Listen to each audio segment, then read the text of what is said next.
믹스커피 지금부터 꼭 이렇게 드셔야 돼요. 의사들이 적극 추천하는 방법입니다. 믹스커피는 당뇨에 안 좋다는데 먹어도 되는 거야?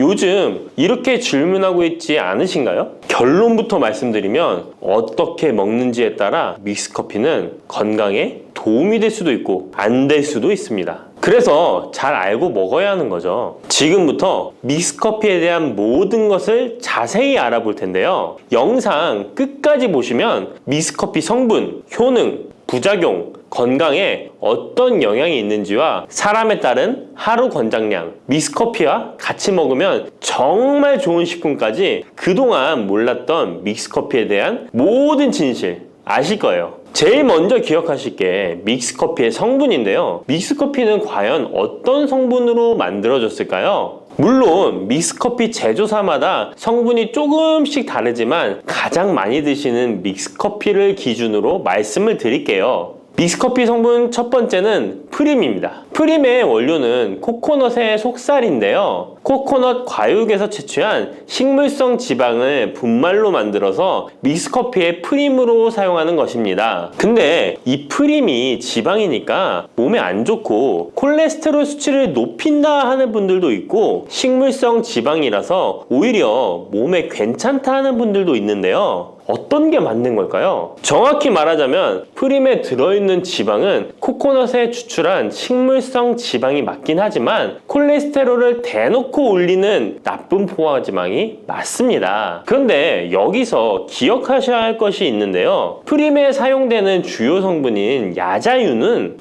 중쇄지방산으로 일반적인 포화지방산과는 조금 다릅니다. 이 중쇄지방산은 일반적으로 체내에서 빠르게 흡수되어 에너지원으로 전환됩니다. 또한 일반적인 포화지방산과는 다르게 심혈관 건강에 악영향을 미치지 않고 소화에도 도움을 줄 수 있는 지방산이에요. 또한 믹스커피 프림에 들어있는 포화지방산은 그 양이 완전히 적다는 것입니다. 요플레 하나 정도에 들어가 있는 양이라고 할 수 있죠. 요플레는 건강을 위해 드시잖아요. 결국 믹스커피에는 몸에 안 좋은 포화지방산이 들어있지만 소량이라서 콜레스테롤 수치에 영향이 하루 한 잔 정도로는 매우 크게 좌지우지할 수 없다고 할 수 있습니다. 그리고 콜레스테롤에 대한 것도 잘 아셔야 하는데요. 우리가 식사하면서 섭취하는 콜레스테롤은 약 20%를 차지하고 나머지 80% 정도는 필요한 만큼 신체에서 자연적으로 합성됩니다. 그렇기 때문에 단순히 커피 한 잔 정도를 마신다고 해서 콜레스테롤 수치가 급격히 올라가거나 건강에 이상을 끼칠 정도의 영향을 주지는 않는다는 거죠. 믹스커피 성분 두 번째는 설탕입니다. 설탕은 당 성분으로 칼로리가 높아서 당연히 몸에 안 좋은 걸로 알고 계실 거예요. 더군다나 믹스커피에 들어있는 설탕은 정제 과정을 거친 백설탕이라 일반적인 설탕보다 흡수 속도가 어마어마하게 빠릅니다. 즉 믹스커피를 마신 후 만족감을 쉽게 느끼는 것은 그만큼 흡수율이 빠르기 때문인데요. 이 당이 소화 과정을 거치지 않고 곧바로 혈액에 녹아들게 됩니다. 왜 안 좋은지 아시겠죠? 근데 여기서 반전이 있어요. 믹스커피에는 설탕이 5g 정도밖에 안 들어있다는 건데요. 쉽게 설명하자면 우유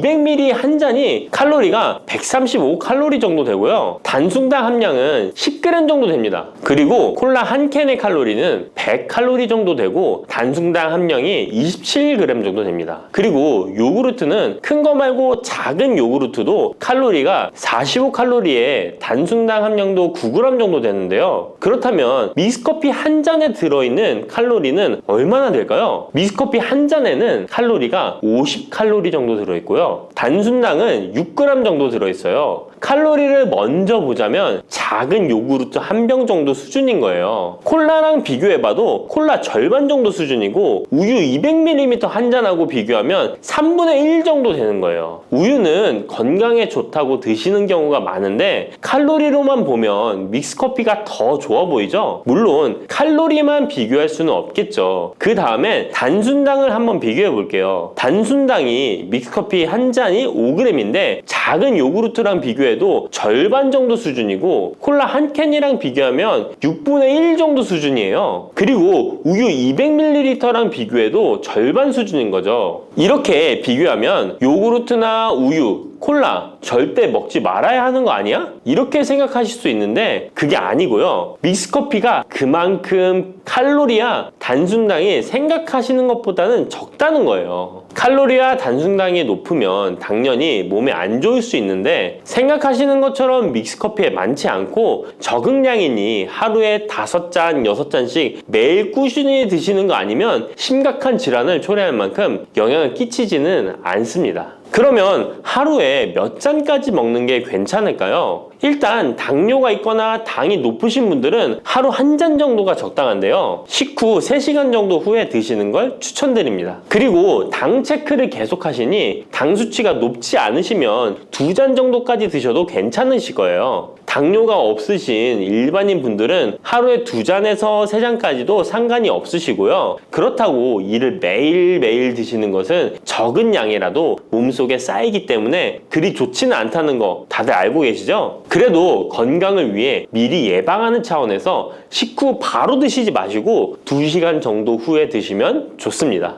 믹스커피의 성분 3번째는 커피에 들어있는 카페인입니다. 카페인에 대해 설명하기 전에 믹스커피도 일반 커피처럼 커피가 들어가 있기 때문에 커피 성분이 주는 효능이나 부작용도 나타날 수 있습니다. 먼저 커피의 효능을 보자면 커피의 효능 첫 번째, 암 예방 효과입니다. 미국 건강 매체 캔서 헬스에 따르면 ITPR3라는 물질은 대장암에서 간 전이에 기여하는 유전자의 발현을 유도해서 도미노 효과를 유발하는 물질인데 특별한 억제제는 아직 없지만 커피를 마시는 사람들에서 카페인이 이 ITPR3에 대한 억제 효과를 보인다는 것을 발표했고 카페인 섭취와 대장암 재발 및 사망률의 관계를 추적한 결과 하루 4잔 이상 커피를 마신 환자들이 전혀 마시지 않은 사람들에 비해 생존율이 현저히 향상된 것으로 규명된 바 있는 연구도 진행했었습니다. 이런 실험을 진행하면서 커피의 카페인에 대한 효능들이 지금까지 다양하게 연구되고 있는데요. 그렇다고 해서 커피를 무조건 많이 드시란 이야기는 아니고 또 믹스커피 자체가 이런 효능이 있다는 말도 아니에요. 커피에 카페인에 대한 몇 가지 실험을 이야기 드린 거고요. 그만큼 카페인에 대한 너무 부정적인 인식을 변화시켜 보시라고 말씀드리는 거예요. 커피의 효능 두 번째는 기억력 회복 효과입니다. 서울대 식품생명공학부 교수님께서 쥐의 인지 능력을 실험했는데요. 쥐를 물에 빠뜨린 뒤 안전한 장소에 도착하는 시간을 측정해 봤더니 평균 10초 정도 걸렸습니다. 그 쥐들에게 기억력을 손상시킬 수 있는 물질들을 투입하고 같은 실험을 했을 때 안전한 장소를 발견하는데 최대 40초가 걸렸습니다. 이 쥐들은 두 그룹으로 나눠 한 그룹은 하루에 3잔의 커피를, 다른 그룹은 6잔의 커피를 주입했습니다. 그 결과 하루 3잔의 커피를 준 쥐들은 20초로 빨라졌습니다. 그런데 하루 6잔을 주입한 쥐들은 거의 정상으로 돌아왔고 평균 10초 정도 걸렸습니다. 이런 결과에 따르면 커피가 기억력 회복에 확실히 도움이 되었다고 할 수 있는 실험도 있다고 간략히 소개해드리는데 참고로 이 실험에서는 일반 카페인 커피와 디카페인 커피 두 종류를 같이 실험했는데 거의 똑같은 효과를 보였습니다. 결론은 커피에 카페인이 없어도 커피에 들어있는 클로로겐산 등 각종 항산화제 성분 덕분에 기억력 회복 효과가 높아졌다는 것입니다. 정말 놀랍지 않나요? 나이가 들어가면 기억력이 안 좋아지고 인지 능력 장애가 오면서 더 나아가서는 치매가 올 수도 있는데 커피의 성분이 이런 질병을 예방할 수 있다니 너무 커피를 부정적인 시각으로 보시지 않아야겠죠? 그렇다고 남용하면 안 되시고 모든 사람에게서 동일한 실험 효과가 나타나는 것이 아니니 자신의 상태를 잘 알고 드셔야겠죠? 다만 카페인에 예민하신 분들은 믹스커피나 일반 카페인 커피를 드시면 잠을 잘 못 주무실 수도 있으니까 디카페인 커피를 추천드립니다.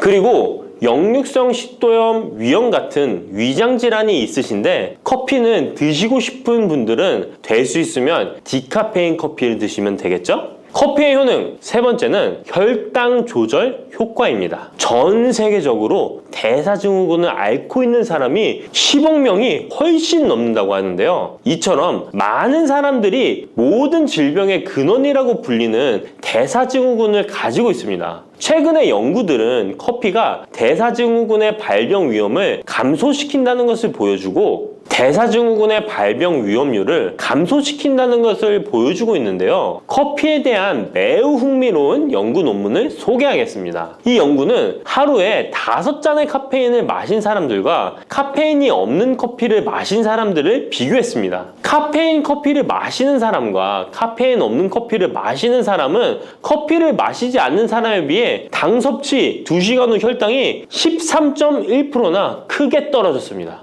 이 외에도 카페인의 혈당에 관계된 실험들도 많이 존재하는데요. 카페인도 적절한 용량, 그렇다고 음료에 들어가 있는 합성 카페인을 말씀드리는 건 아닙니다. 적절히 섭취하면 큰 부작용 없이 드실 수 있다는 것을 말씀드리는 거예요. 커피 효능, 네 번째는 다이어트 효과입니다. 다이어트라는 사람들이 운동하기 전에 커피를 마시고 나서 운동을 한다면 카페인이 신진대사를 빠르게 함으로써 운동 효과를 증진시키기 때문에 체중 감량에 도움을 줄 수 있습니다. 뿐만 아니라 커피에는 카페인 성분이 포함되어 있는데요. 당연하게도 믹스커피에 포함된 커피에도 카페인이 포함되어 있고요. 이런 카페인은 적절한 용량을 섭취한다면 신체적 피로 해소와 소화 기능 개선과 같은 효능을 누릴 수 있습니다. 오전에 커피 한 잔을 마시면 화장실에 가고 싶어지는 것도 커피에 카페인 성분이 장 운동을 활발하게 해주는데 영향을 주기 때문입니다. 카페인 성분이 장 운동을 활발하게 해주는데 영향을 주기 때문입니다. 물론 이뇨작용도 활발히 해줘서 소변도 조금 더 많이 보게 되긴 합니다. 다시 돌아가서 믹스커피에 들어있는 세 번째 성분 카페인에 대해 알아볼게요. 믹스커피에 포함된 카페인 용량은 제품마다 차이가 있을 수 있어요. 하지만 평균적으로 60mg 가량의 카페인이 한 잔 용량의 믹스커피에 포함되어 있는데요. 이는 일반적인 아메리카노 대비 3분의 1 수준에 해당하는 수치입니다. 결과적으로 믹스커피의 카페인은 일반 아메리카노보다도 훨씬 적게 들어있는 거죠. 그렇다면 식약처에서 권고하는 카페인 1일 최대 섭취량은 얼마나 될까요? 일반 성인의 경우 카페인 최대 섭취량은 400mg 정도이고요. 어린이나 청소년은 체중 1kg당 2.5mg 이하, 임산부는 200mg 정도입니다. 그러나 임산부의 경우에는 카페인이 태아에 미치는 영향이 조금이라도 있으니 안 드시는 게 좋겠죠? 콜라 한 캔에 카페인이 보통 35mg 정도 들어있으니 믹스커피가 카페인 함량도 크지 않다는 걸 알 수 있습니다. 여기서 잠깐! 그렇다면 믹스커피와 같이 먹었을 때 효과를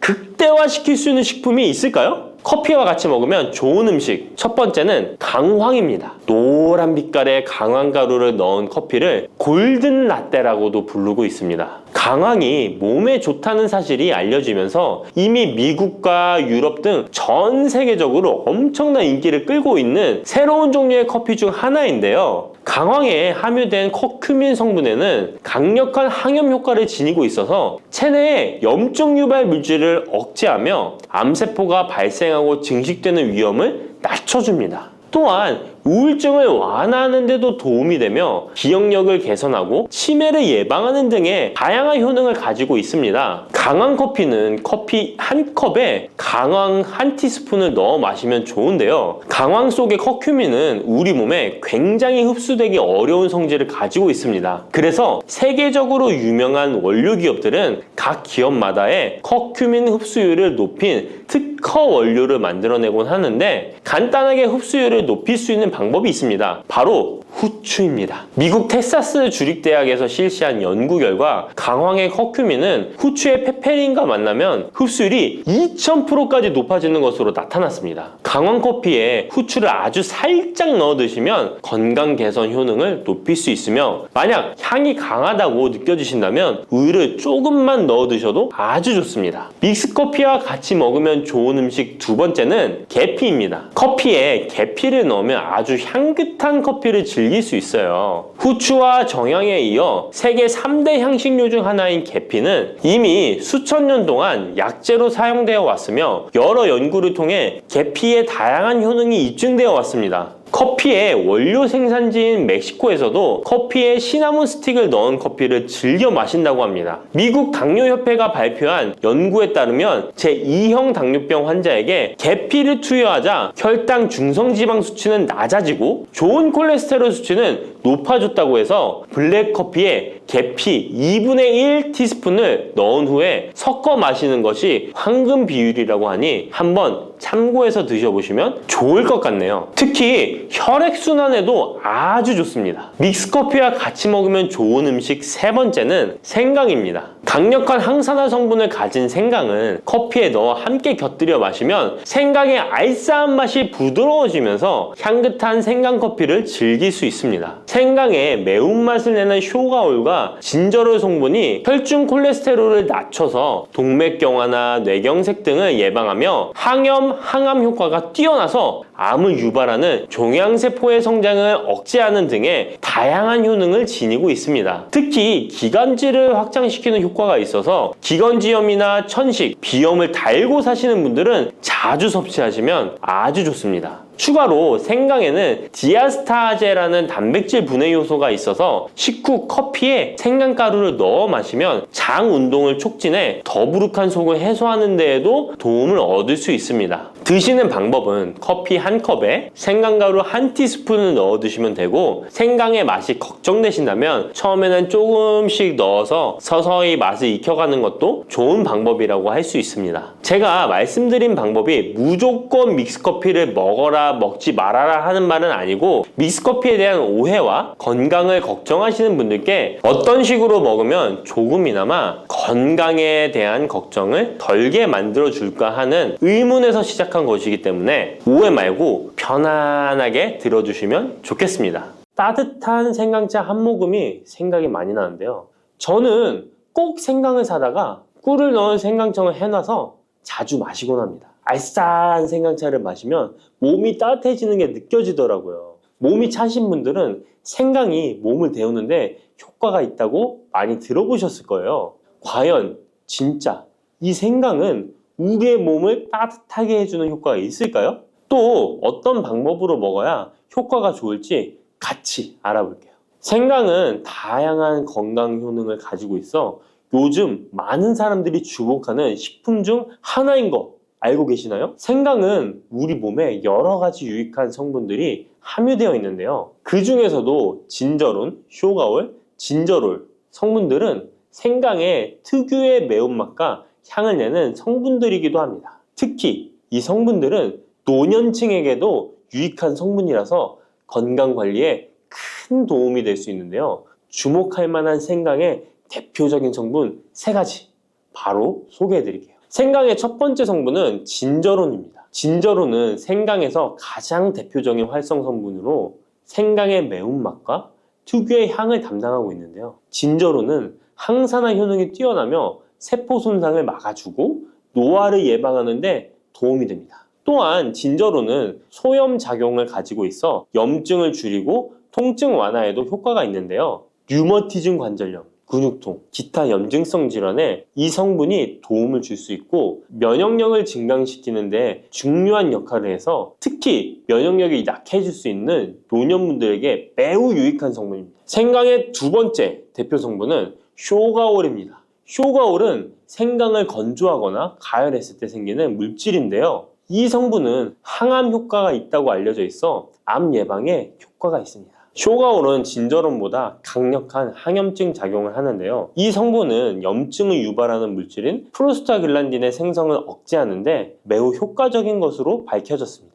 쇼가올은 소화기 계통에 유익한 성분으로 유명한데요, 위의 점막을 보호하고 위염을 예방하며 소화불량을 개선하는 데 유용하며 위장을 자극하여 소화를 돕고 변비를 완화하는 데 중요한 역할을 합니다. 소화 기능이 떨어지기 쉬운 노년층에게 특히 유용한 성분입니다. 생강의 세 번째 대표 성분은 진저롤입니다. 진저롤은 생강을 신선한 상태에서 섭취할 때 함유되어 있는 성분인데요, 이 진저롤은 진통 효과가 뛰어나고 항염증 작용을 통해 몸의 염증을 줄이는 데 도움을 줍니다. 이 성분은 혈액순환을 촉진하고 체온을 올려주는 효과가 있어 특히 수족냉증에 효과적입니다. 어르신분들 중 혹시 겨울만 되면 손과 발이 차신 분들이 있으신가요? 생강의 이 성분은 노년층에게 자주 겪는 손발 차가운 문제를 해결하는 데 큰 도움이 될 수 있습니다. 또한 항균과 항바이러스 성질을 가지고 있어 감염 예방에 도움을 받을 수 있으므로 호흡기 질환을 예방하고 증상을 완화하는 데 효과적인 성분입니다. 혹시 중국의 성인 공자를 아시나요? 누구든지 한 번쯤은 들어보셨을 텐데요. 공자는 살아생전에 먹는 음식도 매우 철저하게 관리했다는데요. 공자가 매 식사마다 생강을 빼놓지 않고 먹었다는 것 알고 계셨나요? 공자는 생강이 얼마나 몸에 좋은지 그 옛날부터 알고 있었던 것이죠. 공자는 73세에 생을 마감했는데 그 옛날 평균 수명을 생각하면 어마어마하게 장수를 했던 것이죠. 이렇게 건강에 좋은 생강, 생강이 왜 그렇게 좋은지, 생강이 이 우리 건강에 어떤 도움이 되는지 4가지 주요 효능을 소개해 드릴게요. 생강의 효능 첫 번째는 면역력 강화입니다. 서울대 노화연구소에서 꼽은 면역력에 좋은 식품 3가지 안에 이 생강이 포함되는 거 알고 계셨나요? 생강에는 아까 소개해드렸던 3가지 성분 진저론, 쇼가울, 진저룰이 포함되어 있어 면역력을 강화하는 데 매우 효과적입니다. 특히 항염증 효과가 뛰어나 몸의 염증을 줄여주고 면역 체계가 더 강하게 작동하도록 도와주는데요. 면역력이 떨어지기 쉬운 노년층에게는 자주 섭취하는 것이 좋은 식품입니다. 생강을 꾸준히 섭취하면 감기나 각종 질병에 걸리는 확률을 낮출 수 있다는 거 잊지 마세요. 생강의 2번째 효능은 항산화 효과입니다. 미국 국립암연구소가 꼽은 항산화 식품 1등급인 생강은 진저론과 쇼가울 같은 성분이 포함되어 있는데요. 이 성분들은 강력한 항산화 효과를 가지고 있으며 이 항산화 물질은 우리 몸에서 자유 라디칼이라는 유해 물질을 제거해 주어 노화, 염증, 심혈관 질환과 각종 질병을 예방하는 데 중요한 역할을 합니다. 특히 생강은 세포의 산화 스트레스를 줄이고 피로 회복과 노화 방지에 효과적이어서 건강한 노년을 위해 꼭 필요한 식품이라고 할 수 있죠. 생강의 3번째 효능은 바로 수족냉증 완화입니다. 수족냉증은 특히 노년층에게 흔하게 나타나는 증상 중 하나인데요. 손발이 차가워지고 특히 겨울철에 더 불편함을 겪는 분들이 많으시죠. 생강은 혈액순환을 촉진시켜주는 효과가 있어 수족냉증을 완화하는 데 탁월합니다. 생강의 진저롤 성분이 체온을 높여주고 혈관을 확장시켜서 손발이 따뜻해지는 데 도움을 줍니다. 또한 한의학에서는 생강이 몸의 찬 기운을 밖으로 내보내주고 또 몸 안에 열을 발산해주는 효능이 있다고 유명한데요. 우리 옛 조상부터 이 생강이 몸을 따뜻하게 해주는 효과가 있다는 것을 알고 있었던 것이죠. 생강의 4번째 효능은 소화불량 개선입니다. 예전처럼 많이 먹지도 않았는데 속이 더부룩하신 분들 많이 계시죠. 소화불량은 나이가 들면서 자주 겪게 되는 문제인데요. 생강은 소화불량을 개선하는데 매우 효과적입니다.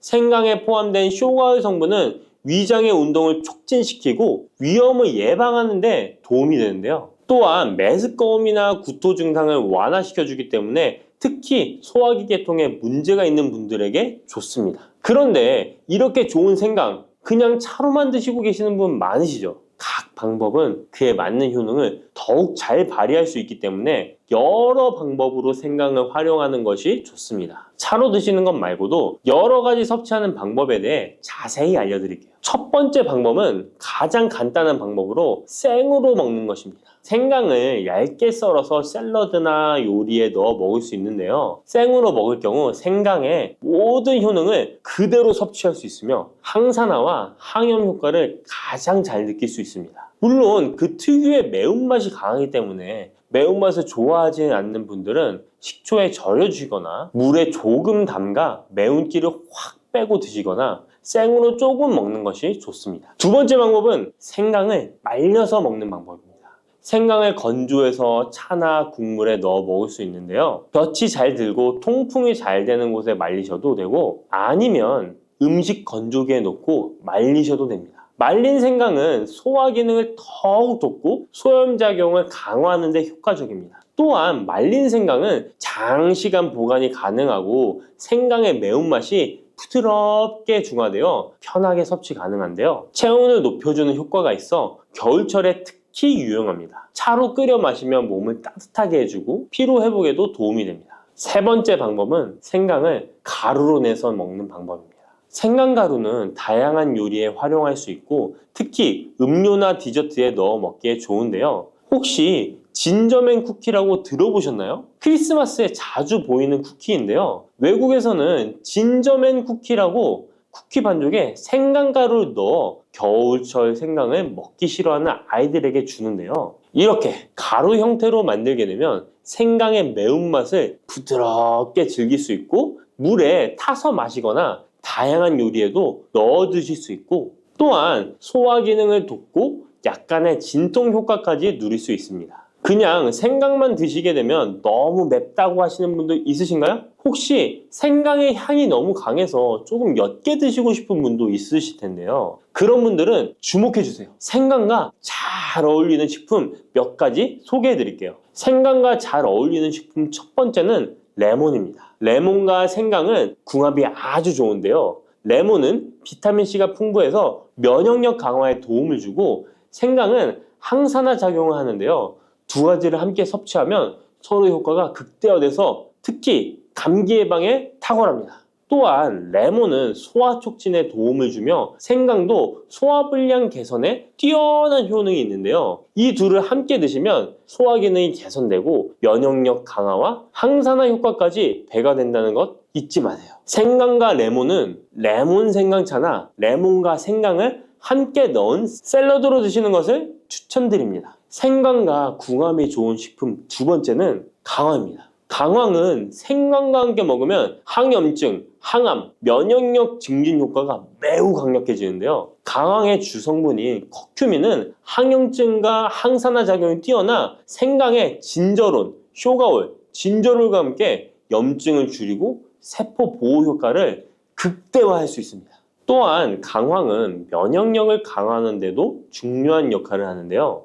생강과 강황은 두 가지 모두 소염작용이 뛰어나기 때문에 관절염이나 염증성 질환을 앓고 있는 사람들에게 매우 뛰어난 작용을 합니다. 강황 생강차는 특히 겨울철에 체온을 올려주는 효과가 있어 겨울철 몸이 차신 분들, 수족냉증이 있으신 분들에게 추천드립니다. 생강과 같이 먹으면 좋은 식품 세 번째는 꿀입니다. 겨울철 꿀에 생강을 담가 차로 드시는 분들 많으시죠? 꿀은 생강과 함께 섭취하면 그 효능이 배가 되는데요. 꿀은 항균과 진정 효과가 있어 생강의 자극적인 맛을 부드럽게 해줄 뿐만 아니라 또한 꿀은 피로 회복에 좋고 생강과 함께 먹으면 소화불량 개선에도 도움이 됩니다. 꿀 생강차는 속을 따뜻하게 해주고 위와 목을 따뜻하게 해주어 감기 증상이나 기침 완화에도 좋은 음료입니다. 이렇게 건강에 좋은 생강, 몸에 좋다고 많이 드셔도 될까요? 모든 식품은 과, 유, 불, 급인데요. 생강도 마찬가지로 적절히 섭취해야 효과가 있습니다. 또한 잘못 먹으면 몸에 해가 되는 부작용이 있을 수 있기 때문에 몇 가지 유의사항을 알아두는 것이 중요한데요. 바로 알려드릴게요. 생강을 저장할 때 대충 비닐에 보관하셨다가 곰팡이 피신 분도 있으시죠? 생강은 곰팡이가 생기지 않도록 주의해야 하는데요. 생강은 수분 함량이 많아 습기에 민감하고 곰팡이가 쉽게 생길 수 있습니다. 이때 곰팡이가 생긴 생강은 섭취하지 않도록 하세요. 생강에 핀 곰팡이는 미코톡신이라는 독소를 생성하는데요. 일부 미코톡신은 인체에 매우 유독해 간과 신장, 면역체계에 심각한 손상을 줄 수 있습니다. 생강의 일부분만 곰팡이가 생겨도 이 독이 생강 전체에 퍼질 수 있어 곰팡이 핀 생강은 아깝더라도 전체 다 버리셔야 한다는 거 잊지 마세요.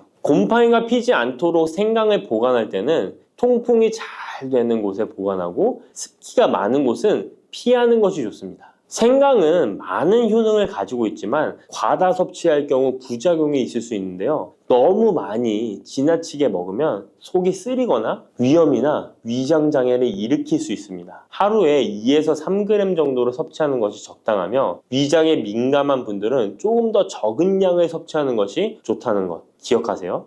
부추와 이것을 함께 드시면 죽어가던 혈관이 살아나고 치매가 예방됩니다.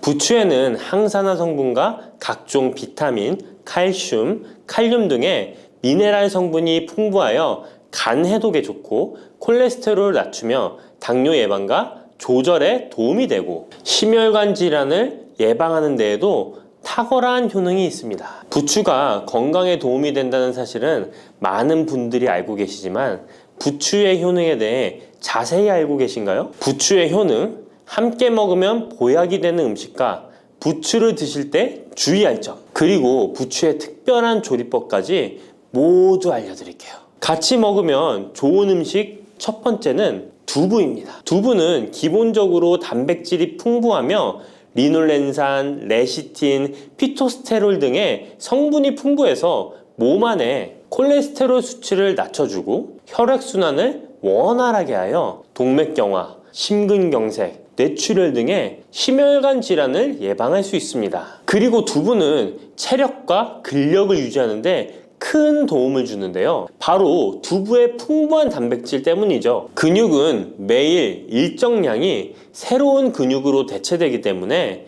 매일 단백질을 공급해줘야 하는데요. 우리 몸에 단백질을 공급해주기 위해 정말 유용한 음식이 두부인 것이죠. 또한 두부에는 콜린이 풍부한데 콜린은 알츠하이머성 치매를 예방하는데 탁월한 효능을 발휘합니다.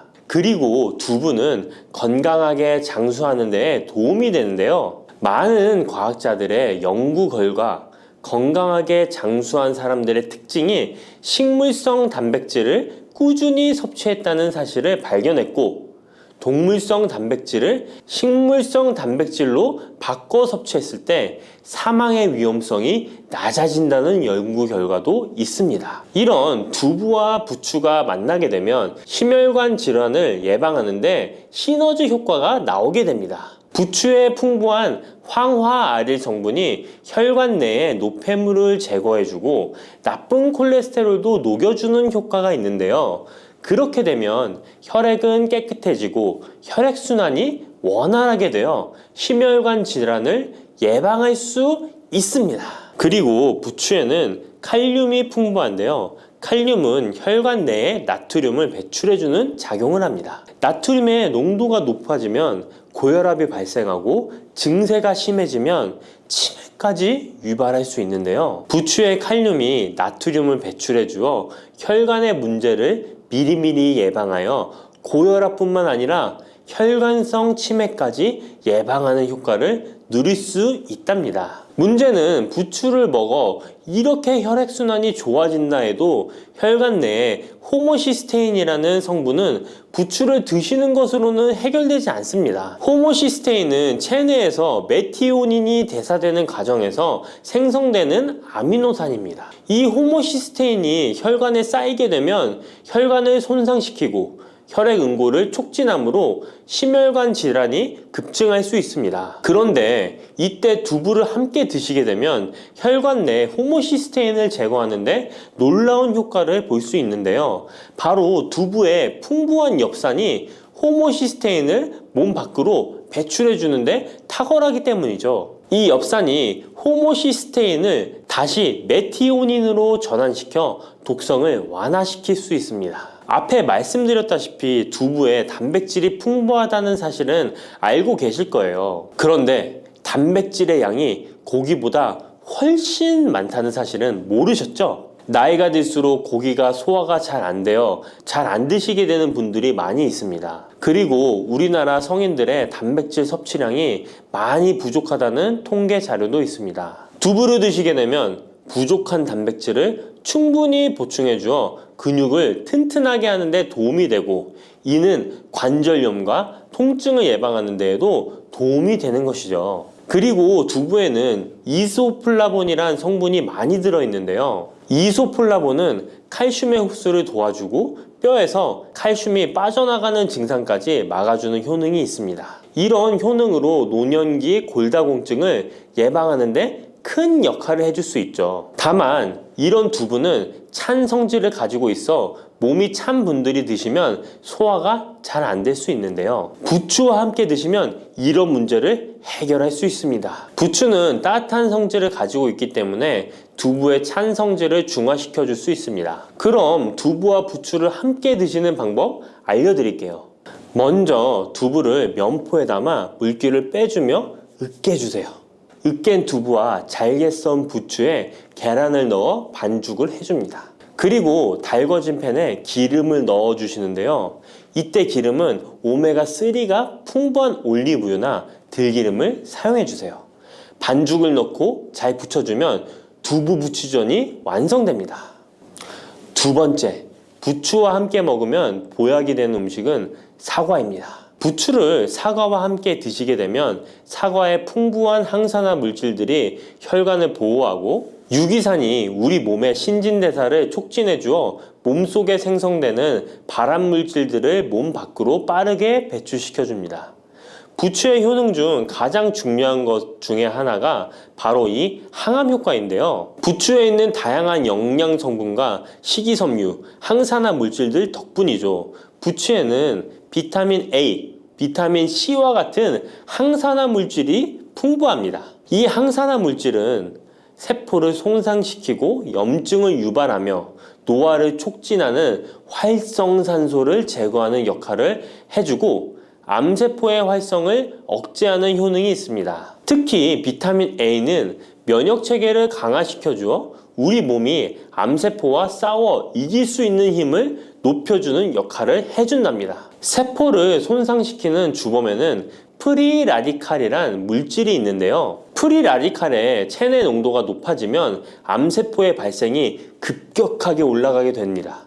이런 나쁜 물질을 부추의 비타민 C와 비타민 E가 제거해 주어 암을 예방하는 효과가 있다는 것이죠. 그리고 부추와 사과에는 수용성 식이섬유가 많이 들어있는데요.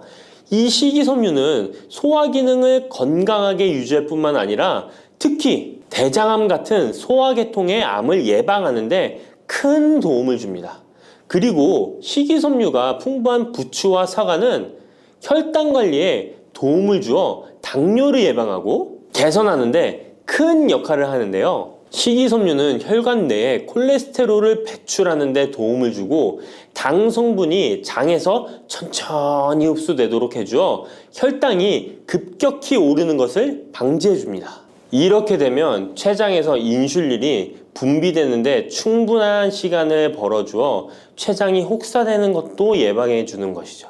그럼 부추와 사과는 어떻게 드시면 좋을까요? 먼저 각종 채소로 샐러드를 만들어 드실 때 부추와 사과를 채를 썰어 함께 드셔도 정말 맛있게 드실 수 있습니다. 그리고 부추와 사과를 함께 갈아서 주스로 만들어 드셔도 좋은데요. 만드는 방법도 아주 간단합니다. 먼저 잘 씻은 부추를 적당한 크기로 잘라주시고 사과도 가운데 씨를 빼고 적당하게 잘라줍니다. 믹서기에 넣고 물 1컵, 올리브 오일을 1스푼 넣어줍니다. 올리브 오일을 넣으면 부추의 영양 성분 흡수율을 몇 배나 올려줄 수 있습니다.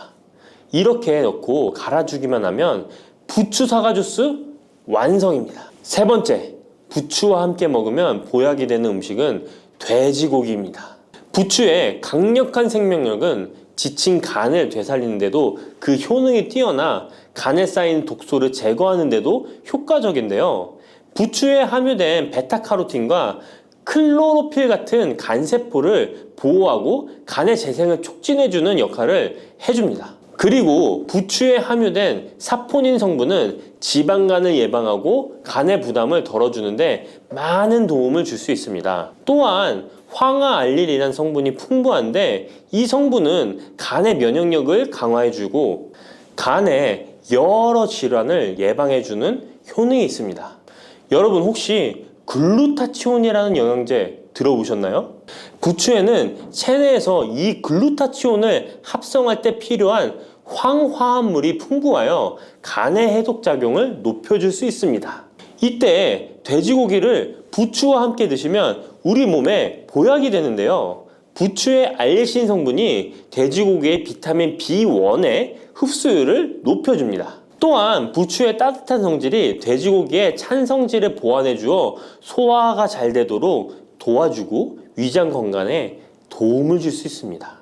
그리고 영양학적으로도 서로 보완이 되어 균형 잡힌 식사가 될 뿐만 아니라 혈액순환 개선, 면역력 강화, 피로 해소, 에너지 증진, 항암 효과 등을 더 효과적으로 얻을 수 있습니다. 그렇다면 부추와 돼지고기는 어떻게 드시면 될까요? 돼지고기 수육을 부추와 함께 쌈을 싸서 드셔도 좋지만 반찬으로 만들어 먹을 수 있는 방법을 제가 알려드릴게요. 바로 돼지고기 부추볶음인데요. 먼저 부추를 적당한 크기로 잘라 준비해 주시고 돼지고기는 길쭉하고 얇게 썰어줍니다. 잘 달궈진 팬에 올리브유를 둘러주시고 부추와 돼지고기를 한 번에 넣고 볶아줍니다.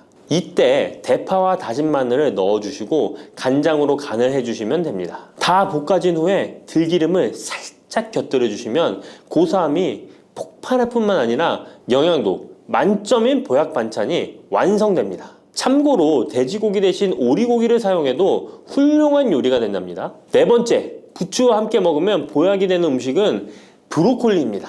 브로콜리는 세계 10대 슈퍼푸드 중 하나로 선정될 만큼 건강에 좋은 채소입니다. 브로콜리에는 항산화 물질인 비타민 E, 베타카로틴, 비타민 C 등이 풍부하게 함유되어 있어 혈관 속의 활성산소를 제거하여 세포의 노화를 방지하는 효과가 있습니다. 그리고 설포라판이라는 항암 성분도 풍부하여 암세포의 성장을 억제하고 암 예방에 효과적인 놀라운 식물이죠. 또한 비타민 A가 풍부하여 눈 건강에도 아주 좋은 효능을 발휘합니다. 이 비타민 A는 부추에도 풍부하여 함께 드실 때 시너지 효과를 누릴 수 있게 되는데요. 비타민 A는 로놉신의 합성을 도와 야맹증을 예방해주고 눈의 점막을 만들어내는 효능이 있어 안구 건조증을 예방하고 눈시림 증상을 완화시켜 줄 수 있습니다. 또한 비타민 C는 활성산소를 제거하여 안구세포를 보호해주고 눈의 혈관을 건강하게 유지시켜 주어 망막이 손상되는 것을 막아줍니다. 이런 효능으로 눈이 충혈되는 것과 통증을 완화시켜 줄 수 있습니다. 눈 질환 중에 황반변성은 노인의 실명 원인 1위로 매우 위험한 질병인데요. 부추와 브로콜리에 풍부하게 들어있는 비타민 E가 예방해 줄 수 있습니다. 황반변성은 안구의 급격한 노화로 인해 발생하는데 비타민 E가 노화를 막아주는 효능이 있어 황반변성을 예방하는 데 도움을 줍니다. 이 비타민 E는 비타민 C, 비타민 A와 함께 먹을 때 우리 몸에서 흡수율이 올라가는데요. 그렇기 때문에 부추와 브로콜리를 함께 먹으면 눈을 건강하게 하는데 높은 시너지 효과를 가질 수 있습니다. 그렇다면 부추와 브로콜리는 어떻게 드실 수 있을까요? 지금 바로 함께 먹는 특급 조리 방법을 알려드릴게요. 잘 씻은 부추를 적당 크기로 잘라 준비하고 브로콜리는 송이를 나누어 끓는 물에 부추와 함께 살짝 데쳐줍니다. 데친 부추와 브로콜리는 찬물에 헹군 후에 물기를 제거합니다. 간장, 식초, 설탕, 다진 마늘, 참기름을 섞어 양념장을 만들어 부추와 브로콜리를 골고루 묻혀줍니다. 마지막으로 통깨를 뿌려주면 맛있는 부추 브로콜리 무침이 완성됩니다. 이렇게 몸에 좋은 부추도 주의해야 할 사항이 있습니다. 돼지고기와 함께 먹을 때는 좋지만 소고기와는 함께 먹지 않는 것이 좋습니다. 소고기는 부추와 비슷하게 따뜻한 성질을 가지고 있습니다. 부추와 함께 드시게 되면 뜨거운 성질이 강화되어 위와 장 등의 소화기관에 강한 자극을 주게 되어 소화불량을 일으키고 복통이나 설사를 유발할 수 있습니다. 너무 많이 드시게 되면 그 열로 인해 두통과 불면증까지 오는 경우도 있습니다. 그리고 신장 기능이 약하신 분들도 부추를 드실 때 주의하시는 게 좋은데요. 그 이유는 부추의 풍부한 칼륨 때문입니다. 칼륨이 몸속에 나트륨을 배출해주는 효능이 있지만 신장이 약하신 분들이 부추를 과하게 드시게 되면 많은 양의 칼륨이 몸에 들어오게 되고 약한 신장이 칼륨을 몸 밖으로 잘 배출해주지 못하게 됩니다. 그렇게 되면 고칼륨 혈증이 나타나 근육이 약화될 수 있고 심장 박동이 불규칙해질 수 있으며 심하면 호흡곤란을 초래하기도 합니다. 따라서 신장 질환이 있으신 분들은 몸 상태를 보면서 소량씩 드시는 게 좋겠습니다. 쑥 잘못 먹었다가 맹독 때문에 응급실로 실려갈 수 있어요. 얼마 전 시골 마을에서 쑥 때문에 한바탕 큰 소동이 있었는데요. 마을 사람 7명이 쑥을 먹고 응급실에 실려갔던 거예요. 도대체 왜 그들은 응급실에 실려간 걸까요? 봄이면 향긋한 향과 쌉싸름한 맛으로 많이 먹는 쑥이 사실 정말 잘 알고 드셔야 한다는 건데요. 잘못 알고 먹으면 이 마을 사람들처럼 응급실에 실려갈 수 있다는 거예요. 그럼 지금부터 쑥 드실 때 주의할 점, 그리고 쑥을 드시면 안 되는 분들, 쑥과 함께 드시면 안 되는 음식, 쑥의 효능, 쑥과 함께 드시면 보약이 되는 음식에는 어떤 것이 있는지 쑥 건강하게 먹는 방법까지 알려드릴게요. 우리나라에 자라는 쑥의 종류가 40종이 넘고 쑥과 비슷하게 생긴 독초도 있어 채취 시 주의해야 합니다. 먼저 오초라는 독초가 있는데 쑥과 비슷하여 해마다 오초를 섭취하고 병원에 실려오는 환자들이 있습니다. 이 오초는 조선시대에는 사약을 만들 때 사용할 정도로 맹독을 가지고 있습니다. 많이 자랐을 때는 쑥과 어느 정도 구분이 되지만 어린 잎인 새수는 쑥과 너무 비슷해서 이런 사고가 자주 발생하게 됩니다. 그리고 쑥은 아무 데서나 채취해서 드시면 안 되는데요. 그 이유는 바로 중금속 때문입니다. 도심이나 하천, 도로변에서 채취한 쑥에서는 기준치 이상의 발암물질인 중금속이 검출되고 있어 쑥을 채취할 때는 각별히 주의하시고 웬만하면 안전하게 재배하여 판매되는 쑥을 드시는 것을 권장합니다. 또한 쑥 자체에서도 독성이 있어 주의가 필요한데요. 소화기관이 약한 사람이 과하게 섭취할 경우 복통, 설사 등의 문제가 발생할 수 있습니다. 임산부가 쑥을 드시면 자궁수축을 유발하여 조산이나 유산의 위험을 증가시킬 수 있습니다. 쑥의 독성은 봄에 채취할 때보다 여름에 채취한 싹에서 강하게 나타나게 됩니다. 쑥의 독성으로 인해 알레르기를 일으킬 수 있는데 재채기, 콧물, 눈물이 나며 두드러기, 복통의 증상이 나타날 수 있으며 심하면 호흡곤란이 생길 수 있습니다. 평소에 복숭아, 사과, 해바라기 또는 국화와 식물로 인해 알레르기 반응을 일으키는 분들은 특별히 주의하셔야 합니다. 몸에 열이 많은 분들도 쑥을 함부로 드시면 안 됩니다. 쑥이 몸에 좋다고 하여 계피,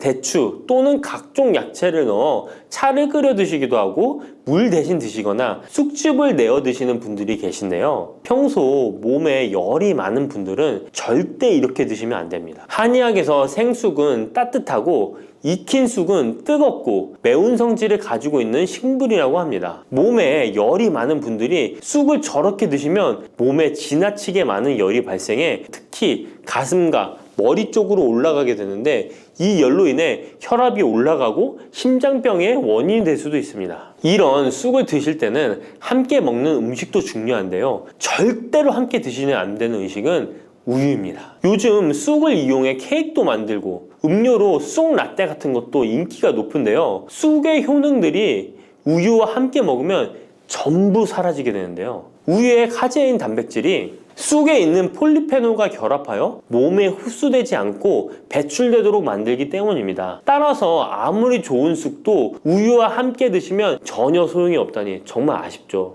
이때 한 가지 방법이 있습니다. 우유 대신 아몬드유나 오트밀 같은 대체유를 사용하시면 이런 문제는 바로 해결이 가능해요. 그렇다면 쑥은 이렇게 주의할 점만 있을까요? 당연히 쑥에는 우리 몸에 좋은 효능들이 많은데요. 쑥의 효능 4가지 바로 알아볼게요. 첫 번째, 쑥의 효능은 염증 제거에 탁월한 효능을 발휘합니다. 쑥은 예로부터 약초로 많이 사용되어 왔고 현대 한의학에서도 쑥은 약재로 많이 사용하고 있습니다. 특히 쑥은 민간요법으로 상처에 붙여 감염을 방지하거나 혈관 내의 염증을 제거하는 데 사용되었는데요. 이러한 쑥의 사용법은 과학적으로도 올바른 방법으로 인정되고 있습니다. 이러한 항염증 효능은 쑥에 함유된 타닌 성분 때문인데요. 타닌은 몸속에 유해물질을 배출하는 데 도움을 주며 쑥 특유의 떫은 맛을 내는 역할도 하지만 항염, 항알러지 작용으로 아토피와 같은 알러지 체질을 개선하는 데 도움을 주기도 합니다. 그리고 혈액 정화 작용을 해주는 클로로필 성분이 풍부하여 혈관 내에 나쁜 콜레스테롤을 흡착하여 배출해주어 혈액순환을 원활하게 해줍니다. 이뿐 아니라 클로로필은 혈액 내에 해로운 병균을 제거해주는 백혈구의 수를 늘려 염증을 억제하는 데 탁월한 효능을 발휘해 줍니다. 두 번째 쑥의 효능은 당뇨 개선에 탁월합니다. 쑥에는 이눌린이라는 수용성 식이섬유가 풍부한데요. 이 성분은 장에서 포도당의 흡수를 느리게 만들어 식후의 혈당이 급격히 오르는 것을 예방해 줍니다. 건강한 성인을 대상으로 한 최근의 한 연구에서는 이들이 쑥 추출물을 먹고 난 후에 식후 혈당이 눈에 띄게 낮아진 결과를 확인할 수 있었습니다. 그리고 클로로겐산이라는 성분이 많아 간에서는 포도당의 합성을 억제하고 근육에서는 포도당의 이용을 촉진해서 혈당 조절에 큰 역할을 해준답니다. 실제 연구에서도 클로로겐산은 공복 혈당과 당화혈색소가 크게 낮아지고 인슐린 감수성이 높아진 사실도 밝혀졌습니다. 그런데 이 두 가지 성분보다도 훨씬 더 중요한 것이 있는데요. 그것은 바로 시네올입니다. 시네올이 혈당 조절에 결정적인 역할을 하는데요. 췌장의 베타세포를 자극하여 인슐린 분비를 촉진시키며 말초 조직에서는 인슐린 감수성을 높이는 역할을 합니다. 시네올 말고도 쑥에는 이눌린, 클로로겐산, 폴리페놀 등 여러 생리활성 물질들이 복합적으로 작용해서 당뇨를 개선하는 효과를 나타내는 것이랍니다. 세 번째 쑥의 효능은 몸을 따뜻하게 해주는 역할입니다. 당뇨 개선에도 도움을 주는 시네올은 특유의 향을 내며 몸을 따뜻하게 해주는 효과가 있습니다. 시네올은 혈액순환을 촉진하고 면역력을 강화하는 데 도움을 주는데요. 특히 손발이 찬 수족냉증을 개선하는 데 효과적이며 신진대사를 원활하게 해주어 생리통, 생리불순 등의 여성 질환을 완화시키는 데에 큰 역할을 해줍니다. 쑥의 따뜻한 성질이 혈액순환을 촉진시키고 자궁의 기능을 강화해주기 때문이랍니다. 네 번째 쑥의 효능은 장을 건강하게 하여 변비를 예방하고 소화불량을 해결하는 데 도움을 주는 것입니다. 쑥에는 시금치보다 무려 3배나 많은 식이섬유를 가지고 있어 장 운동을 촉진하고 변비 및 숙변 제거에 탁월합니다. 또한 시네올은 위장 점막의 염증을 완화하고 위장 내 유해균을 제거하여 소화장애를 예방하는 데 도움을 줍니다. 그리고 쑥에 함유된 비타민 A는 장내의 점막을 보호하여 장 건강을 유지하는 데 도움을 주며 항산화 작용에 뛰어난 비타민 C는 장내 유해균을 제거해 주어 장내 환경을 건강하게 해줍니다. 평소 소화가 잘 되지 않는 분은 쑥을 섭취하셔서 답답하고 더부룩한 증상을 해결하면 정말 좋겠죠? 근데 쑥을 드실 때 쑥만 드시는 게 아니잖아요. 다른 음식들과 같이 드시는데 쑥도 궁합이 맞는 음식이 따로 있다는 거 아시나요? 이렇게 몸에 좋은 쑥도 함께 드시면 보약이 되는 찰떡궁합 음식이 있습니다. 쑥과 함께 드시면 보약이 되는 첫 번째 음식은 쌀입니다. 쑥하면 생각나는 음식이 쑥떡 아닌가요? 어릴 적 쑥개떡을 맛있게 먹었던 기억이 있는데요. 쑥떡은 우리나라 사람들에게 사랑받는 음식입니다. 많은 분들이 나이가 들며 당뇨도 많이 생기고 혈당이 오르는 것을 염려하여 쌀밥을 줄이시는 경우가 많이 있는데요. 쌀은 우리 식단에서 빼놓을 수 없죠. 쌀은 70% 이상이 녹말로 구성되어 있어 우리 몸에 필요한 에너지를 제공하는 핵심 원료입니다. 이 녹말은 우리 몸에 거의 완벽하게 흡수되는데요. 쌀에는 6% 이상의 단백질도 함유되어 있어 근육에 필요한 활력과 에너지를 보충해주는 역할도 합니다. 하지만 쌀에는 지방, 식이섬유, 미네랄, 비타민이 다소 부족하다는 단점이 있는데 쑥과 함께 드시면 이런 문제는 바로 해결됩니다. 쑥은 칼슘이 풍부하여 뼈를 튼튼하게 할 뿐만 아니라 많은 비타민을 갖고 있어 쌀의 부족함을 채워줍니다. 두 번째, 쑥과 함께 드시면 보약이 되는 음식은 브로콜리입니다. 쑥과 브로콜리를 함께 드시면 염증과 항암에 놀라운 효능을 갖게 되는데요. 브로콜리는 건강에 좋은 채소라는 사실은 이미 잘 알고 계실 거예요. 그런데 쑥과 함께 드시면 그 효과는 폭발적으로 향상되는데요. 우선 철분의 흡수율이 2배 이상 높아집니다. 특히 철분이 부족한 산모뿐만 아니라 모든 연령대의 여성들에게 좋은 식품이 됩니다. 그리고 서로의 무기질과 비타민의 구성이 좋아 염증 해소에 정말 대단한 시너지 효과를 발휘하게 되는데요. 혈액이 산성화되어 염증이 생기는 것을 원천 차단해주고 세균에 대한 저항력도 길러주어 최고의 항암식품이 된답니다. 쑥과 브로콜리의 식이섬유가 함께 작용하면 놀라운 효능을 발휘합니다. 쑥에는 아테미신산이라는 식이섬유가 풍부한데 이 성분이 간에서 중성지방의 제사를 원활하게 하는데 도움을 줍니다. 이렇게 되면 지방간도 해결되며 몸에 지방이 저장되는 것을 막아주어 다이어트와 붓기 제거, 특히 뱃살 제거에 탁월합니다. 세 번째, 쑥과 함께 드시면 보약이 되는 음식은 계란입니다. 쑥과 함께 계란을 드시면 나이가 들면 많이 생기는 신경통과 손발 저림 증상을 해결할 수 있습니다. 특별히 여성들에게 도움이 많이 되는데요. 쑥의 따뜻한 성질로 인해 혈액순환이 잘 되고